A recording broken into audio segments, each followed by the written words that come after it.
ఆంధ్రప్రదేశ్లో ఓటింగ్ శాతం ఎంత అనేది వచ్చేసింది. ఈసీ వెల్లడించింది. ఆంధ్రప్రదేశ్లో ఓటింగ్ శాతంపై క్లారిటీ వచ్చేసిందని చెప్పుకోవాలి. ఏ జిల్లాల్లో ఎంతెంత అనేది మనం తెలుసుకుందాం. ఓటింగ్ నమోదైందన్న వివరాలను కూడా అధికారులు ప్రకటించేశారు.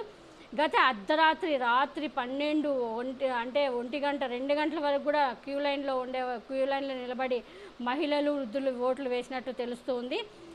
గత అర్ధరాత్రి పోలింగ్ కొనసాగిండే విషయం మనందరికీ తెలిసిన విషయం. సోమవారం సాయంత్రం 6 గంటల లోపు లైన్లో నిలబడ్డ వారికి ఓటు వేసే అవకాశం ఇచ్చారు. ఏపీలో మొత్తం 81% వరకు ఓటింగ్ నమోదైంది. తిరుపతి జిల్లాలో 76.83% పోలింగ్ నమోదైంది.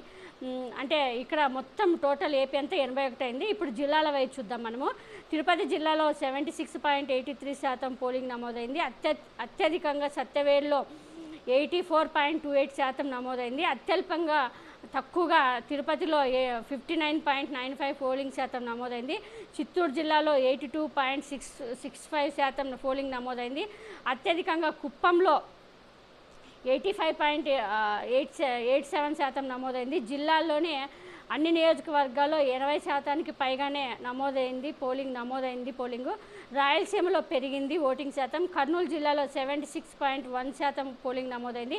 నంద్యాల జిల్లాలో 81.12%, కడప జిల్లాలో 78.12%, అన్నమయ్య జిల్లాలో 76.83%, అనంతపురం జిల్లాలో 79.25%, సత్యసాయి జిల్లాలో 82.7%. గ్రామీణ ప్రాంతాలతో పాటు అర్బన్లోనూ పెరిగిందంట ఓటింగ్ శాతం. గ్రామీణ ప్రాంతాలతో పాటు అర్బన్లో కూడా పెరిగింది ఓటింగ్ శాతం అని చెప్తున్నారు. ఉమ్మడి చిత్తూరు జిల్లాలో గతం కంటే దాదాపు 2% ఎక్కువగా నమోదైందని చెప్తున్నారు. ఉమ్మడి చిత్తూరు జిల్లాలో మరి 2% పెరిగిన ఓటింగ్ మరి ఎవరి కొంపలు ముంచబోతున్నాయో చూడాలి మరి.